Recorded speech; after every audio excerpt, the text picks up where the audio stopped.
एक बहुत बड़ा जंगल था। उसमें बहुत सारे जानवर थे। उस जंगल के बीच एक बहुत बड़ा सा तालाब था। उस तालाब में बहुत सारी मछलियां रहती थी। जंगल के सभी जानवर जंगल में घास खाते, तालाब से पानी पीते थे। सभी जानवर और मछलियां हंसी खुशी रहते थे, कोई किसी को परेशान नहीं करता था। समय बीतता गया। एक बार किसी दूसरे जंगल से एक लोमड़ी जंगल में आ गया।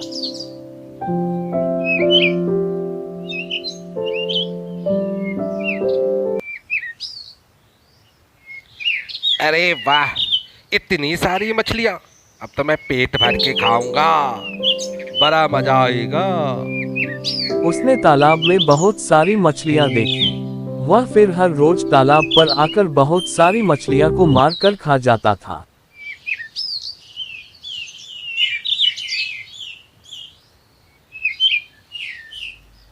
अरे वाह, इतना मजेदार है, मैं तो सब खा जाऊंगा।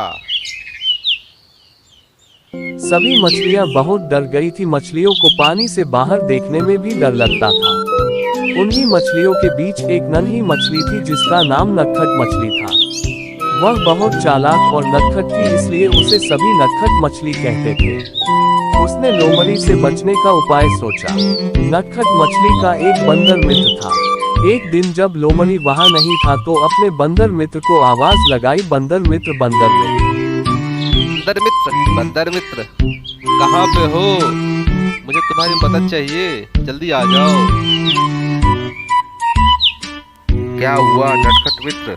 मैं आ गया, बताओ क्या बात है? नटखट मछली की आवाज सुन बंदर तालाब के पास आया। नटखट मछली ने बंदर के कान में कुछ कहा और उसे एक पायल दिया। बंदर वहां से चला गया।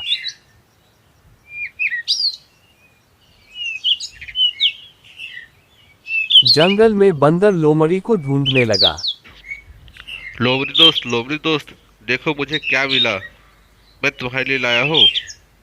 दोस्त देखो मुझे क्या मिला। यह पायल है, देखो कितनी अच्छी आवाज आती है इससे।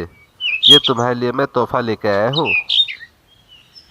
अरे वाह, क्या बात है बंदर भाई, कितना सुंदर तोहफा है। ये पायल तो देखने में बहुत अच्छी लग रही है और इससे आवाज भी तो बहुत अच्छी आती है। तो अच्छी आवाज आएगी। रुक जाओ, मैं पहनता हूँ, अभी देखता हूँ कितनी अच्छी आवाज आती है। बहुत अच्छा, बहुत अच्छा, बहुत अच्छा।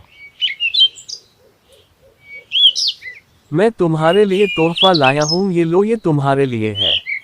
अपने पैर में बांध लो, बहुत अच्छा लगेगा। लोमड़ी ने पायल लेकर अपने पैर में बांध लिया।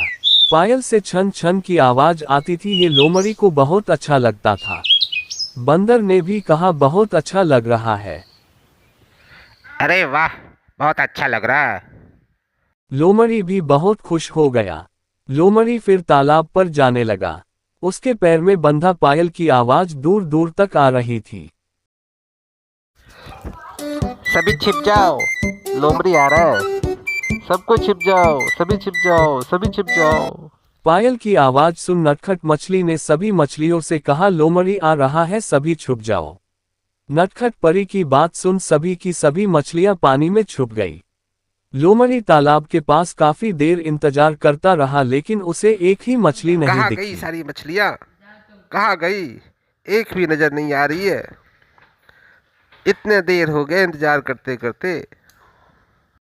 वह निराश होकर वापस चला गया। उसके जाने की आवाज सुन सारी मछलियां बाहर आ गईं। अगले दिन लोमड़ी फिर तालाब के पास आया, लेकिन पायल की आवाज सुन सभी मछलियां फिर से छुप गई।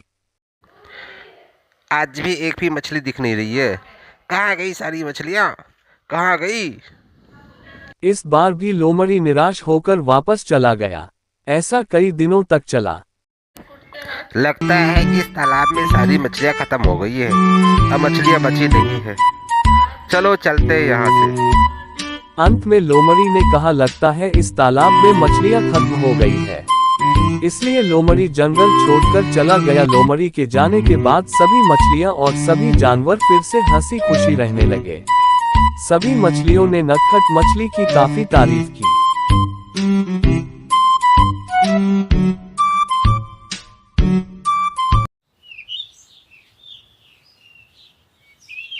चंद्रनगर में चंद्रसेन नाम का राजा राज्य करता था। वह बहुत शक्तिशाली और प्रजा का हितैषी था। वह अपने राज्य में लोगों का सही से ध्यान रखता था। वह कभी कभी वेश बदलकर अपने राज्य में घूमा करता था ताकि अपने राज्य की सही जानकारी मिल सके। ये बात उसके कुछ विश्वास पात्र मंत्रियों को ही पता होती थी। एक बार राजा चंद्रसेन वेश बदलकर अपने राज्य में घूम रहा था। घूमते घूमते शाम हो गया। तब राजा गांव के अंत में एक घर जिसमें रोशनी जल रही थी उसके पास गया और आवाज लगाई, कोई है, कोई है।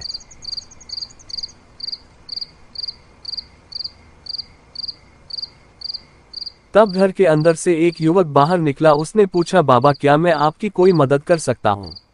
राजा ने कहा, मुझे बहुत दूर जाना है, शाम हो गई है, मुझे ठहरने के लिए कोई जगह मिल सकती है? इस पर उस युवक ने कहा, क्यों नहीं बाबा, आप हमारे घर पर रह सकते हो। राजा मान गया। युवक राजा को अपने घर के अंदर ले गया और बैठने के लिए जगह दिया।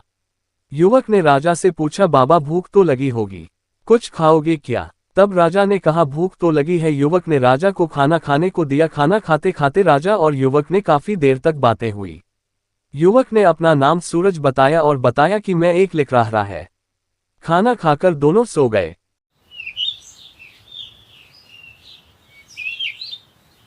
सुबह जल्दी उठकर सूरज लकड़ी काटने के लिए जाने लगा। तब राजा भी उसके साथ जंगल की तरफ चल दिया।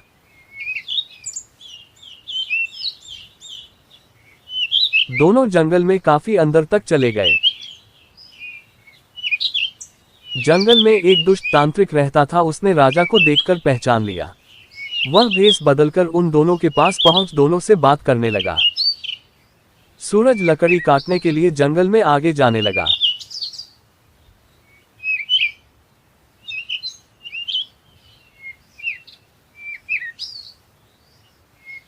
सूरज के जाने के बाद तांत्रिक अपने असली भेष में आया और उसने राजा को चिड़िया बना दिया और खुद राजा का भेष ले लिया।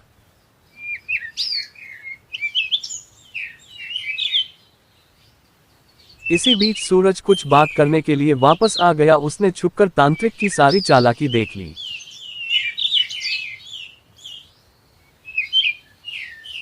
उसे समझ नहीं आ रहा था कि वह क्या करे। फिर कुछ सोचकर जंगल के अंदर चला गया और कुछ लकड़ियां लेकर वापस आया। फिर सूरज और राजा का भेष लिए तांत्रिक सूरज के घर के लिए चल दिया।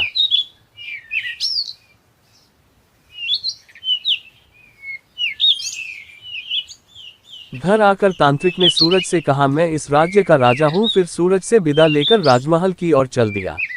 राजमहल पहुंचकर तांत्रिक राजा बनकर रहने लगा। सूरज को सब कुछ पता था, लेकिन उसे डर था कि तांत्रिक उसे भी चिड़िया न बना दे।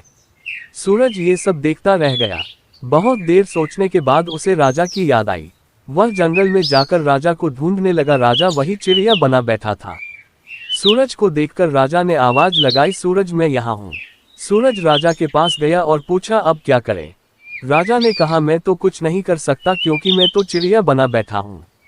अगर तुम मेरी मदद करो तो मैं उस तांत्रिक को सबक सिखा सकता हूँ और अपने राज्य और प्रजा की रक्षा कर सकता हूँ। सूरज ने कहा, महाराज मैं जरूर मदद करूंगा, आप मुझे बताइए करना क्या है।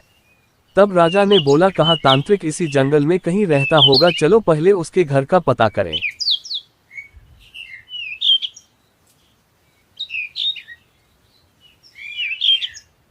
सूरज ने बोला, हाँ यह सही है। दोनों जंगल में तांत्रिक के घर को ढूंढने लगे। राजा चिड़िया जंगल में उड़कर देखने लगा। काफी देर ढूंढने के बाद घने जंगल में उसे तांत्रिक का घर मिला। राजा वापस आकर सूरज को तांत्रिक के घर के पास ले गया।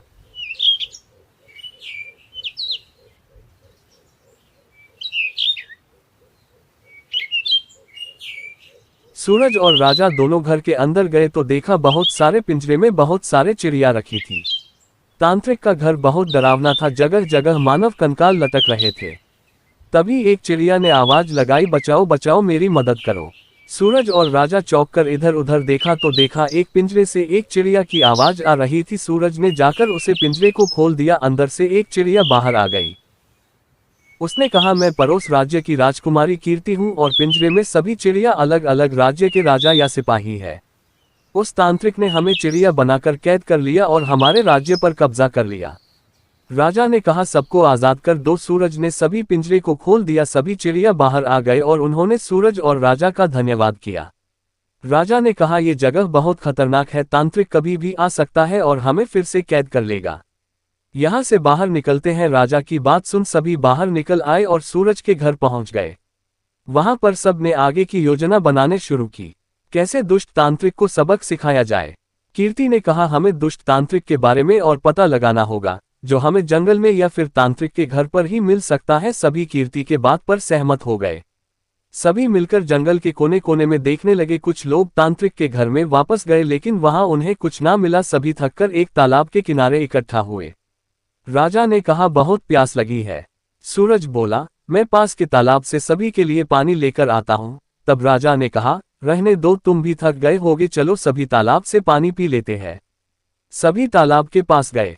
जैसे ही सूरज ने पानी को हाथ लगाया तभी जोर से आवाज आई, रुको, यह मेरा तालाब है, इसके पानी को मेरी आज्ञा के बिना तुम नहीं पी सकते। अगर मेरी आज्ञा नहीं मानी तो मैं तुम्हें पत्थर का बना दूंगा। तब एक चिड़िया ने कहा बहुत आए तुम्हारे जैसे, और वह पानी पीने लगा। जैसे वह चिड़िया ने पानी पीना शुरू किया वह पत्थर का बन गया। सभी देखकर डर गए और तालाब से पीछे आ गए। तब सूरज ने कहा कौन हो, सामने आओ। तब सामने एक पेड़ से आवाज आई, मैं सामने ही हूं, ये तालाब मेरा है। अगर तुम्हें पानी पीना है तो मेरे प्रश्नों का जवाब देना पड़ेगा। सूरज बोला ठीक है, पूछिए अपने प्रश्नों के, मैं जवाब दूंगा। पेड़ ने कहा अगर गलत जवाब दिया तो मैं तुम्हें पत्थर का बना दूंगा। सूरज बोला ठीक है, मैं अपने दोस्तों और राजा के लिए कुछ भी कर सकता हूं। राजा ने कहा सूरज तुम रहने दो, मैं इस राज्य का राजा हूं, इसलिए इस राज्य के सभी लोगों की रक्षा करना मेरा कर्तव्य है। मैं इसके प्रश्नों का जवाब दूंगा। पेड़ ने कहा शाबाश, लगता है तुम अच्छे राजा बनने के काबिल हो। राजा चंद्रसेन, मैं तुम्हारी हिम्मत के लिए शाबाशी देता हूं, क्योंकि तुमने मुश्किल वक्त में भी अपना धैर्य नहीं खोया। इसलिए मुझे उम्मीद है कि तुम अच्छे राजा साबित होगे और इस मुसीबत से निकल पाओगे। लेकिन पहले तुम्हें मेरे 3 प्रश्नों का जवाब देना पड़ेगा। अगर तुमने मेरे प्रश्नों का जवाब दे दिया तो मैं तुम्हारी मदद भी करूंगा। अगर नहीं जवाब दिया तो मैं तुम्हें पत्थर का बना दूंगा। राजा चंद्रसेन ने कहा आप जो भी हो, मैं आपके प्रश्नों के जवाब देने के लिए प्रस्तुत हूं, कृपया अपना सवाल पूछे। उस जादुई पेड़ में अपना पहला प्रश्न पूछा। राजा चंद्रसेन, मेरा पहला प्रश्न ये है कि उस रसोइया का नाम बताओ जो अपना खाना कभी नहीं खाता। राजा कुछ सोच में पड़ गया। कुछ सोचने के बाद राजा ने कहा इसका जवाब है पेड़। पेड़ कभी भी अपना बनाया खाना नहीं खाता, वह हमेशा दूसरों के लिए ही फल, फूल और छाया प्रदान करता है। जादुई पेड़ ने कहा सही जवाब। एक अच्छे राजा को भी पेड़ की तरह होना चाहिए, जो अपने से पहले अपने प्रजाजन के बारे में सोचे। अब मैं अपना दूसरा प्रश्न पूछता हूँ। 3 बकरियां एक के पीछे एक चल रही थी। एक आदमी ने पहले वाले बकरी से पूछा तुम्हारे पीछे कितनी बकरियां हैं। पहले बकरी ने कहा मेरे पीछे 2 बकरियां हैं। यही सवाल उसने दूसरी बकरी से पूछा, उसने भी कहा मेरे पीछे 2 बकरियां हैं। अब राजा ये बात बताओ इसमें किसका जवाब सही था। राजा चंद्रसेन कुछ सोचने लगा और सोचकर जवाब दिया वह तीनों बकरियां एक गोल चक्कर में घूम रही है, इसलिए हर बकरी के पीछे 2 बकरियां हैं और हर बकरी के आगे भी 2 बकरियां। पेड़ ने कहा सही जवाब। राजा चंद्रसेन, एक राजा को हमेशा किसी भी समस्या या प्रश्न का जवाब सोच समझकर देना ही चाहिए। तुम में ये काबिलियत है, मुझे पूरा विश्वास है कि तुम मेरे तीसरे प्रश्न का भी जवाब अवश्य दे दोगे। राजा चंद्रसेन, मैं अब अपना आखिरी प्रश्न पूछने जा रहा हूं, मुझे उम्मीद है कि तुम इसका जवाब अवश्य दे दोगे। राजा बताओ ऐसी कौन सी चीज है जो एक बार टूटने के बाद दोबारा वापस नहीं आती। राजा चंद्रसेन कुछ देर तक सोचा, फिर उन्होंने जादुई पेड़ से कहा इसका उत्तर है विश्वास। जादुई पेड़ ने कहा एकदम सही जवाब। विश्वास एक बार टूट जाए दोबारा से नहीं आ सकता। जो एक बार धोखा दे उस पर दोबारा विश्वास कभी नहीं करना चाहिए। जादुई पेड़ ने राजा चंद्रसेन से पूछा बताओ मैं तुम्हारी क्या मदद कर सकता हूँ। राजा ने कहा इसी जंगल में रहने वाले एक दुष्ट तांत्रिक ने मुझे इंसान से चिड़िया बना दिया और मेरा भेष लेकर मेरे राज्य में राजा बन गया है। मुझे आपसे मदद चाहिए, कृपया मुझे चिड़िया से इंसान बना दीजिए। जादुई पेड़ ने कहा मैं तुम्हारी मदद नहीं कर सकता। राजा, मैं उस तांत्रिक का गुरु हूँ, मैंने ही उसे सारी विद्या सिखाई है, लेकिन मुझे पता नहीं था वह इतना दुष्ट निकलेगा। उसने मेरी सारी विद्या चुरा ली और मुझे पेड़ बना दिया।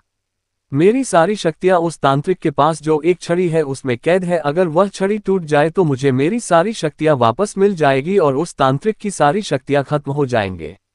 वह तांत्रिक उस छड़ी को हमेशा अपने पास रखता है। अगर कोई उस छड़ी को तोड़ दे तो उसका जादू बेअसर हो जाएगा और उस तांत्रिक को मारा जा सकता है। सभी ने उस जादुई पेड़ का धन्यवाद कहा और तालाब से पानी पीकर राजा चंद्रसेन के राज्य की तरफ चल दिए।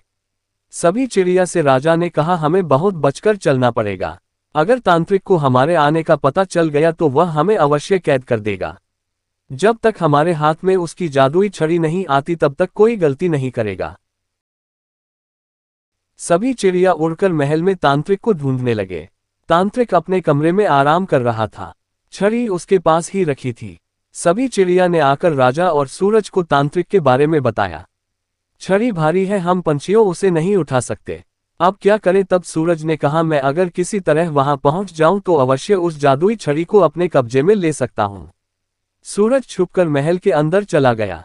तांत्रिक सोया हुआ था। सूरज चुपके से तांत्रिक के पास पहुंच करके जादुई छड़ी ले ली। तब तक तांत्रिक उठ गया। उसने बहुत कोशिश की लेकिन सूरज ने तत्काल उस छड़ी को 2 टुकड़े कर दिए। छड़ी के टूटते ही तांत्रिक का सारा जादू बेअसर हो गया। सारी चिड़िया इंसान बन गए और तांत्रिक भी अपने भेष में आ गया। उसके बाद सभी राजा ने मिलकर उस तांत्रिक को मार दिया।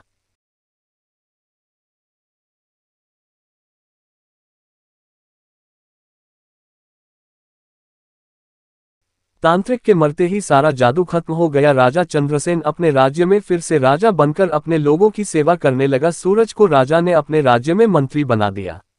सभी राजाओं ने भी सूरज का धन्यवाद किया और सभी राजा और सिपाही अपने अपने राज्य को लौट गए।